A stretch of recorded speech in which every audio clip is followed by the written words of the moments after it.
የስኳር በሽታ ምልክት የለውም ማለት ጉዳት የለውም ማለት አይደለም። እንደ ዶክተር ምለው የስኳር በሽታ ብዙ ጊዜ ምልክት የለውም ማለት ግን እየጎዳን አይደለም ማለት አይደለም። ስኳር ብዙ ጊዜ ውስጥ ላይ ምልክት ሳያሳይ ነገር ግን የውስጥ ኦርጋኖቻችንን ደም ስሮቻችንን ከፍተኛ ጫና፣ ጉዳት፣ ቁስለት እና ጠባሳ እንዲኖራቸው ያደርጋል። ይሄ እንግዲህ የረጅም ጊዜ ጉዳት ትንንሽ ጉዳቶች ተከማችተው ነው መጨረሻ ላይ የአይን፣ የኩላሊት፣ የነርቭ፣ የልብ የመሳሰሉ ጉዳቶችን የሚያመጣ። ስለዚህ ምንም ምልክት የለንም ማለት እየጎዳን አይደለም ማለት አይደለም። ምልክት እስኪያሳይ ከጠበቅን ለምሳሌ አይናችን ብዥ ማለት እስኪጀምር፣ ሽንት እስኪቀየር፣ ሰውነታችን እስኪያብጥ ወይንም ልብ ላይ የማፈን የመቀሰፍ ምልክት እስኪሰማን ከጠበቅን ብዙ ጊዜ በዚህ ደረጃ ስኳሩ ኢሪቨርሲብል ወይንም የደረሰው ጉዳት ወደኋላ መመለስ የማይቻል ደረጃ ነው ደርሷል ተብሎ ነው የሚታሰበው። ስኳር እንደ ዶክተር የምናየው እንዴት ነው? አንድ ቤት ከሁሉም አቅጣጫ ጎርፍ የሚመጣበት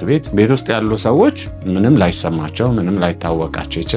ነገር ግን ውጭ ላይ ያለ ሰው ይሄ ቤት የጊዜ ጉዳይ እንጂ ፌል እንደሚያደርግ ይዞት እንደሚሄድ ለማንም ሰው ግልጽ ነው። ስኳር እንደዛ ነው። ብዙ ስኳር ያለባቸው ሰዎች ስኳሬን ምልክቴን አውቀዋለሁ፣ ስኳሬ ሲጨምር ይታወቀኛል፣ ቆጣጠረዋለሁ፣ ስንት ነው ስኳሩ ሲባሉ 180 190 ይላሉ። ይሄ በጣም የተሳሳተ ነው። ስኳር ከፍ አለ ምንም አልተሰማንም እየበላን እየጠጣን እየተኛን ነው ማለት እየጎዳን አይደለም ማለት አይደለም። ለዛ ነው ብዙ ሰዎች ድንገተኛ ዜና ኩላሊት ፌል አድርጓል፣ ስትሮክ መጣበት ወይንም ልብ ቁስለት መጣበት፣ ነርቭ እንደዚህ ሆነ፣ አይኑ እንደዚህ ሆነ ሲባል የሚሰማው ስኳርን ከአቅም በላይ እስኪሆን ወይንም እስኪጎዳቸው ድረስ ስለሚታገሱ ከመታከም ስለሚጠበቁ። ስለዚህ በዘመናዊ ሳይንስ በአሁን ጊዜ ያሉ መድኃኒቶች እነዚህን ሁሉ ጉዳቶች መቅረፍ መከላከል ይቻላል እና ስኳር ምልክት እስኪያሳይ ከአቅም በላይ እስኪሆን ድረስ እንዳይጠብቁ ስንል ማሳሰብ እንወዳለን። ይሄ በዌልስፕሪንግ መልቲ ስፔሻሊቲ ሴንተር ሁልጊዜ የምንመክረው ምክር ነው። ዌልነስ ቢጊንስ ዊዝ ኮምፓሽን።